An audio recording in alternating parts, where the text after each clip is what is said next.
Hello everyone, this is my second day on YouTube. Thanks for supporting me. Today I am going to teach you 8th class geography chapter 2, topic land resources. Land resources, जैसे कि नाम से ही पता चल रहा है, वो resources जो लैंड से रिलेटेड हो, चाहे वो माउंटेन हो, चाहे वो डेजर्ट हो, चाहे वो प्लेन एरिया हो, ये सभी क्या होते हैं? लैंड रिसोर्सेज होते हैं. Land is among the most important natural resources.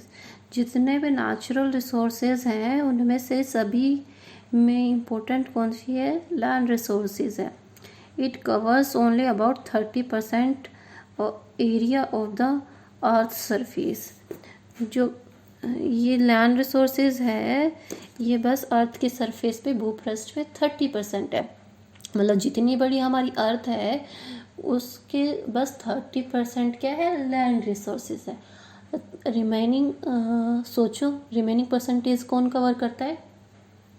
Remaining percentage water cover करता है, ओशंस कवर करते हैं. जब हम कोई भी वो देखते हैं, कोई भी मानचित्र देखते हैं या फिर ग्लोब देखते हैं तो उस पे हमें क्या दिखता है?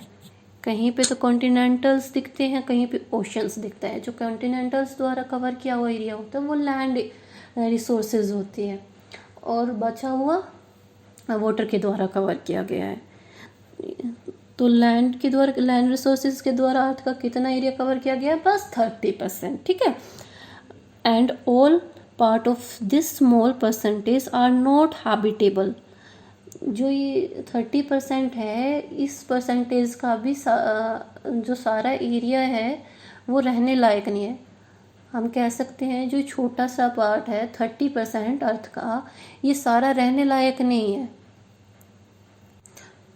कुछ ही पार्ट है जो लैंड रिसोर्सेज का रहने लायक है. जो हाई माउंटेन है, क्या हम उसकी पिक पर रह सकते हैं? नहीं रह सकते. इसलिए इस पोर्शन का भी कुछ ही हिस्सा है जहाँ पे हम लोग रह सकते हैं. ठीक है. The uneven distribution of population in different part of the world is mainly due to varied characteristics of land and climate. Population सभी को पता है, डिस्ट्रीब्यूशन का वितरण होता है. मतलब कहीं पे इतने ज़्यादा लोग रह रहे हैं, कहीं पे कम लोग रह रहे हैं. ये क्यों होता है? ये मेनली एक तो लैंड के कारण होता है, एक क्लाइमेट के कारण होता है. कहीं पे जैसे वही बात है कि हाई पीक पे लोग नहीं रह सकते, और या जहाँ पे वो क्लाइमेट या तो बहुत ज़्यादा कोल्ड है वहाँ हम नहीं रह सकते, या बहुत ज़्यादा हॉट है वहाँ हम नहीं रह सकते.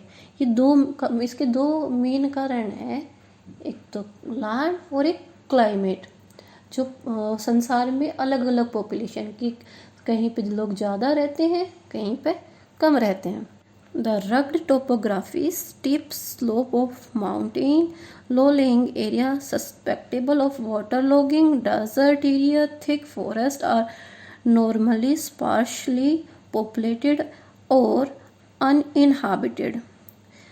जो उबड़ खाबड़ टोपोग्राफी है या माउंटेन की चढ़ान है या फिर जहाँ पर जल भराव होता है या डेजर्ट एरिया है, बहुत घने वन है, वहाँ पर इतनी ज़्यादा पॉपुलेशन नहीं होती है, और या फिर कोई लोग रहते ही नहीं है. रहते हैं तो वो बहुत कम रहते हैं, या ऐसे एरिया पे लोग बाग नहीं रहते. Land use. लैंड किन किन चीज़ों में यूज़ होती है? ठीक है. Land is used for different purpose. जो लैंड है वो डिफरेंट पर्पस, मतलब अलग अलग काम करने के लिए यूज़ होती है. सच एज, ये काम क्या क्या हो सकते हैं? Agriculture, forestry, mining, building houses, road and setting up of industries is called land use.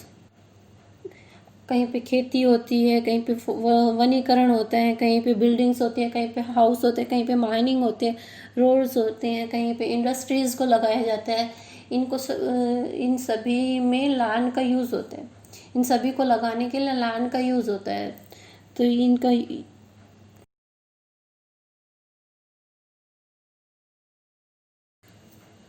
Factors determining the usage of land, कुछ जो फैक्टर्स हैं जो लैंड के यूसेज को डिटरमाइन करते हैं, उनको क्लासिफाई किया गया है दो फैक्टर्स में, एक तो फिजिकल फैक्टर और एक ह्यूमन फैक्टर।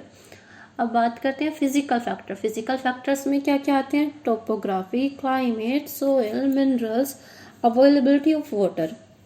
जाके टोपोग्राफी अच्छी होगी, क्लाइमेट अच्छा होगा, सोइल फर्टाइल होगी, मिनरल्स होंगे आसपास में, अच्छा पानी होगा, उस लैंड का अच्छा यूज़ होता है।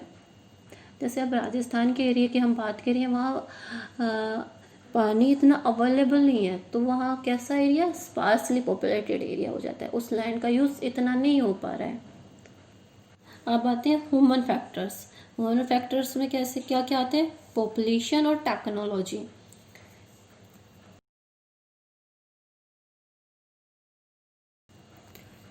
Type of land on the basis of ownership. There are two types of land on the basis of ownership: private land and community land. Private land, the land owned by individual. जो भी धरती है जिसका एक ही मालिक होता है उसको प्राइवेट लैंड कहते हैं। जैसे आपके घर में, आपका घर किसके नाम है? आपके पापा के नाम है, तो वो एक इंडिविजुअल पर्सन उसको ओन करता है, उसका मालिक एक इंडिविजुअल पर्सन है, इसलिए इसको प्राइवेट लैंड कहेंगे। दूसरी होती है community land. Community land, the land owned by communities for common use. जो धरती का मालिक कोई एक बंदा नहीं होकर पूरी कम्युनिटी होती है और जिसका यूज़ कॉमन कार्य को करने के लिए किया जाता है, जो कॉमन यूज़ के लिए काम में आती है। Such as collection of fodder, fruits, nuts and medical herbs. ये कॉमन काम क्या क्या हो सकती है? फूडर का कलेक्शन करने के लिए, फ्रूट्स का, मेडिकल हर्ब्स का। अच्छा से एक एग्जांपल मैं बताती हूँ। हमारा कम्युनिटी सेंटर है, जैसे हमारे कम्युनिटी सेंटर को कोई भी पहले बुक करके उसको यूज़ कर सकता है, अपनी शादी के फंक्शन कंडक्ट करने के लिए यूज़ कर सकता है। ऐसे ही पार्क कोई एक बंदे की प्रॉपर्टी नहीं है, वो पूरी कम्युनिटी की प्रॉपर्टी हो जाती है। फिर community land also called common property resource. Community land को क्या बोलते हैं? कॉमन प्रॉपर्टी रिसोर्सेज भी बोला जाता है। Conservation of land resource. इस टॉपिक में हम दो चीज़ों पे फोकस करेंगे, वाई लैंड कंजर्वेशन नेसेसरी और अनदर है मेथड्स। पहले बात करते हैं वाई लैंड कंजर्वेशन नेसेसरी। क्यों ज़रूरी है land conservation? Growing population and their ever growing demand has led to a large scale destruction of forest cover and arable land and has created a fear of losing this natural resource. हमारी population regular बढ़ रही है, जैसे जैसे हमारी population बढ़ रही है वैसे वैसे हमारी डिमांड्स बढ़ रही हैं, और जैसे जैसे हमारी डिमांड्स बढ़ रही है तो फॉरेस्ट का डिस्ट्रक्शन हो रहा है, विनाश हो रहा है। क्योंकि जैसे पॉपुलेशन बढ़ेगी, हमें रहने के लिए जगह चाहिए कि ऐसे, तो फॉरेस्ट कवर का क्या हो रहा है? डिस्ट्रक्शन हो रहा है। फॉरेस्ट कवर और आराबल लैंड का भी, जो कृषि योग्य भूमि है उसका भी डिस्ट्रक्शन हो रहा है। वहाँ पे भी हम क्या कर रहे हैं? या तो इंडस्ट्रीज सेटअप कर रहे हैं या सेटलमेंट बना रहे हैं। ये सब चीज़ें जब हो रही हैं तो उसके कारण क्या क्रिएट होता है? एक फियर, एक डर क्रिएट होता है कि हम इस नेचुरल रिसोर्स को खो ना दें। अब दूसरा टॉपिक है मैथड्स। अब इसमें हम इन चीज़ों पे बात करेंगे कि किन मैथड्स के द्वारा हम लैंड रिसोर्स को कंजर्व करके रख सकते हैं।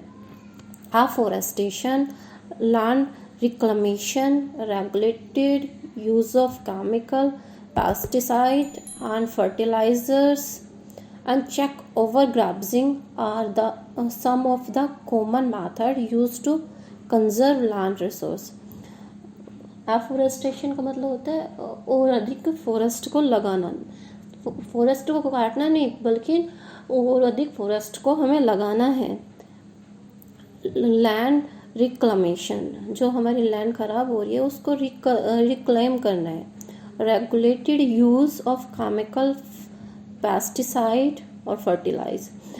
हमें ठीक से यूज़ करना है केमिकल्स का, फर्टिलाइज़र का, और ये बीच बीच में ये भी देखते रहना है कि ओवर ग्राफ्टिंग नहीं हो रही है, पशु पक्षी ज़्यादा चारा न खा रहे हों। ये कुछ मेथड है जिससे हम लैंड रिसोर्स को कंजर्व कर सकते हैं, उनका संरक्षण कर सकते हैं।